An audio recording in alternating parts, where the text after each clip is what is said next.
Hello everyone, Miss Carrie here from Miss Carrie's Creations. Today I'm going to share some unique ways to use your pattern paper. This scrapbook background was so simple to make with pattern papers and heat embossed images. I can't wait to show you how it comes together. On my desk I have the October main kit from Hip Kit Club. As you can see, the patterns in this kit are some beautiful fall patterns and prints. In this collection, you'll receive 11 Fall Vibes double-sided papers, gold glitter foam branches and leaf stickers, 2 sheets of cardstock stickers, puffy alpha stickers, vellum leaf cuts, cardstock ephemera, and this laser cut wreath with faux mixed media paper. Today, I'm going to be featuring the Grateful and Blessed pattern from the October kit. As my husband said, it's texture, pattern, and color all rolled into one. As I create this layout, I'll bring in a few additional items from the Fall Vibes kit, and I'll list those in the description below, along with a link to this Hip Kit collection. The Grateful and Blessed pattern has multiple colors that look like hand-drawn lines.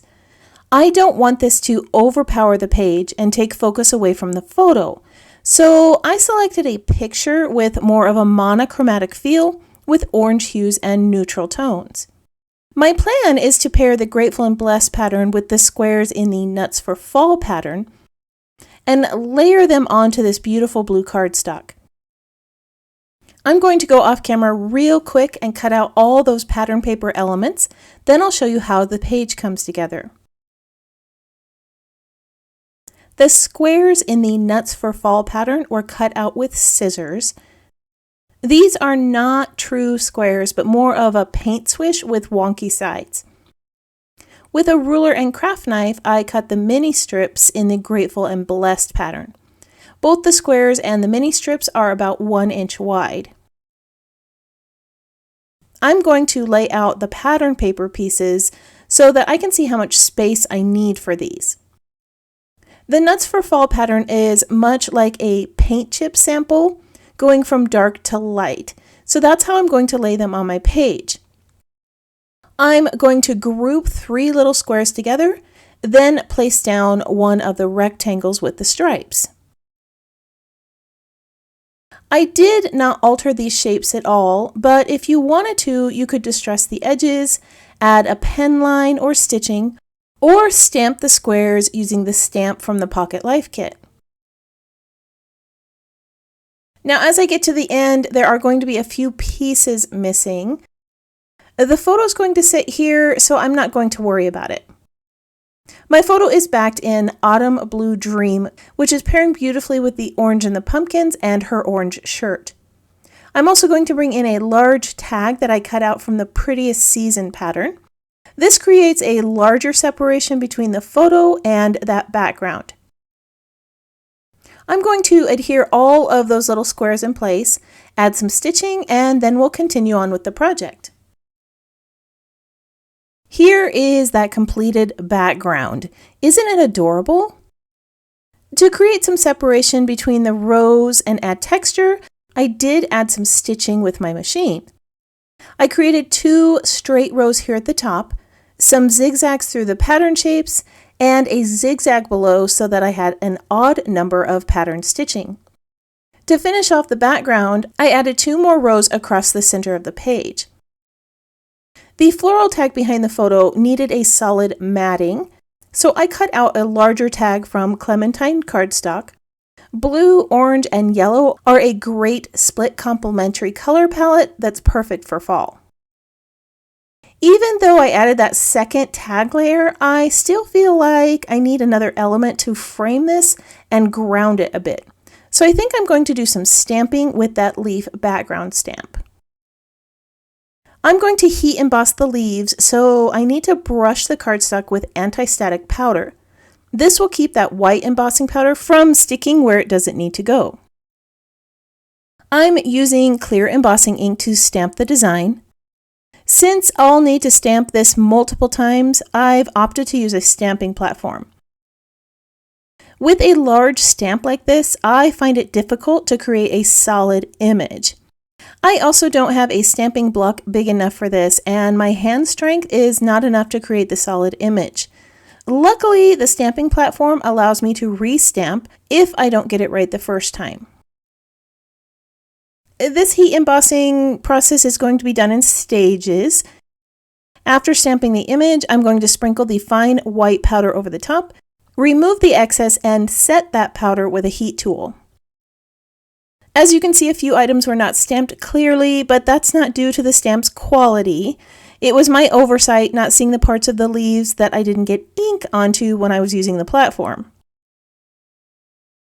Now I'm going to stamp another image here on the right, and then I'll repeat that process of covering with powder and setting the design with the heat tool. Doesn't this look gorgeous with those heat embossed leaves peeking out from underneath the photo? It really makes this the focal point of the page. Alright, I'm going to bring in those cardstock die cuts, puffy stickers, and the cardstock stickers from the kit. I'm going to build the first cluster on the right with some trees and little pumpkins.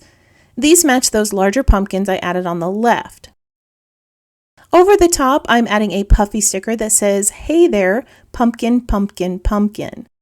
To create a grounding point for the cluster, I added a leaf label sticker behind that phrase, then tucked a few small leaf stickers around it.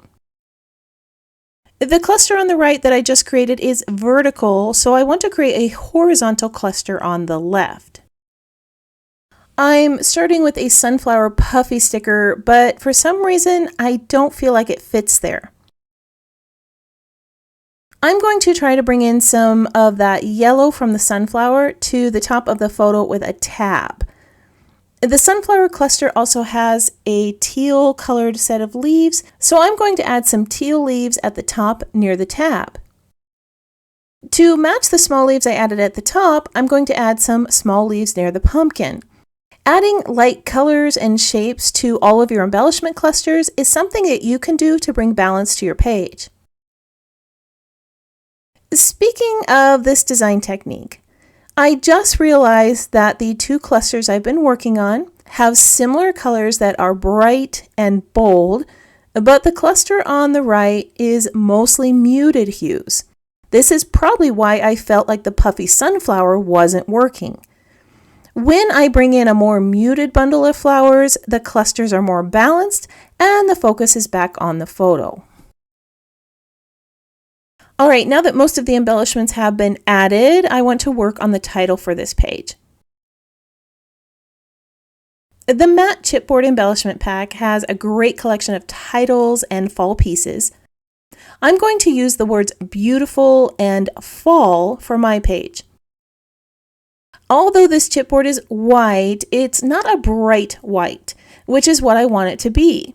So I'm covering this with a coat of acrylic paint. Before I started painting, I did add a layer of gesso over the top to create a barrier. Jill Broadbent did an amazing job showing the types of mediums that work with these chipboard elements and the prepping products she used. If you're interested, her video can be found in the Hip Kit Club group on Facebook. As I'm adding paint to the title, I would love it if you tap the subscribe button and let me know that you're new here. If you're already a subscriber, let me know that you're enjoying the project by tapping the thumbs up icon or leaving me a comment below. I would love to know what your favorite element is in the October Hip Kit. The title for this page is going to sit at the base. There are so many parts and pieces at the top of the page that I needed to add some weight here to balance that out. When I create my projects, I prefer to have most of the elements touching something else on the page. This helps create flow and connectivity throughout the layout. The word beautiful is layered over those white embossed leaves, and the dot for the eye fits perfectly here. You would think that I planned that. Around the photo, I have two clusters with leaves and pumpkins, so I'm going to bring in a few cardstock and puffy stickers with the same items. These are going to lay right here next to the word fall. This layout records a lovely memory of this sweet girl enjoying a day at the pumpkin farm. The Grateful and Blessed paper is an awesome pattern, but all those colors and directional lines made it difficult for me to create with. Instead of trying to use the paper as a whole, I cut the paper into smaller pieces. This paired beautifully with the Nuts for Fall square pattern and created a unique background. The cardstock die cuts, stickers, and large chipboard title were the perfect addition to this page and helped tell the story of a day in the pumpkin patch. I hope the techniques I shared with you today inspire you to try something new. If you're one who likes to pin photos to inspiration boards, I have added still shots of this page in the Hip Kit Facebook group and on my website for you to use. I want to thank you for joining me for another scrapbook project. If you would like to see more of my creations, you can visit my channel or follow Miss Carrie's Creations online. If you have any questions about the project or supplies listed below, feel free to leave me a comment. I hope you have a wonderful week, and I can't wait to see what you create.